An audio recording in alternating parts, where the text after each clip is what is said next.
Maswerteng hapon po mga ka-STL. Narito na po ang resulta ng STL Batangas para sa araw na to, second draw.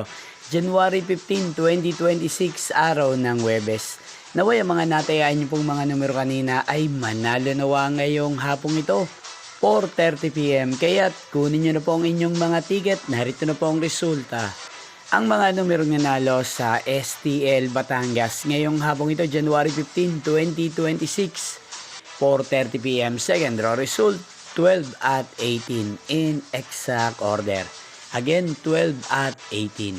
At ngayong hapong ito sa STL Batangas, atin pong i-shoutout si Ate Monique ng Batangas. Shoutout po sa inyo, Ate Monique. Sana po ay nasa maayos kayong kalagayan. At sa lahat po ng mga taga Batangas, shoutout po sa inyo. Inyo pong napanood ang resulta ng STL Batangas.